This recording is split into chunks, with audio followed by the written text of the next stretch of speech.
नमस्ते दोस्तों, हाल ही में global brokerage firm JP Morgan ने भारतीय बाजार पर अपना व्यू जारी किया है। जेपी मॉर्गन के मुताबिक Q3 में कंपनियों की टॉप लाइन ग्रोथ मजबूत रही है और अर्निंग्स में ब्रॉड बेस्ड रिकवरी देखने को मिली है। ब्रोकरेज ने कहा कि पिछली कुछ तिमाहियों से जो तिमाही नतीजों में सुधार का ट्रेंड शुरू हुआ था वह Q3 में भी जारी रहा, यानी रिकवरी टिकाऊ नजर आ रही है।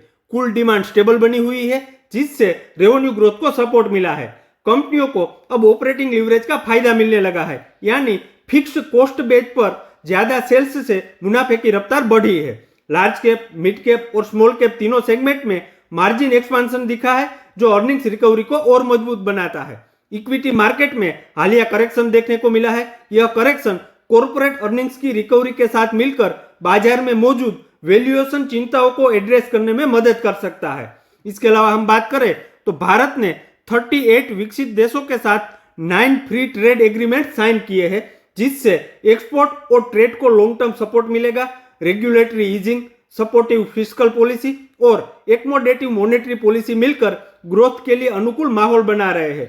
ये स्ट्रक्चरल फैक्टर्स मिलकर FY27 तक इकोनॉमिक और कॉर्पोरेट परफॉर्मेंस को लिफ्ट करने का प्लेटफॉर्म तैयार कर रहे हैं।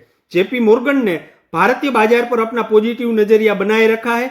ब्रोकरेज ने निफ्टी 50 का साल के एंड का जो टारगेट रखा है वो 30,000 पर बरकरार रखा है, जो मीडियम से लॉन्ग टर्म में बुलिश आउटलुक को दिखाता है। याद रखिए, मार्केट में करेक्शन आ सकता है, सेंटीमेंट बदल सकता है, लेकिन अगर अर्निंग्स मजबूत है और मैक्रो सपोर्ट मौजूद है तो गिरावट हमेशा कमजोरी का संकेत नहीं होती।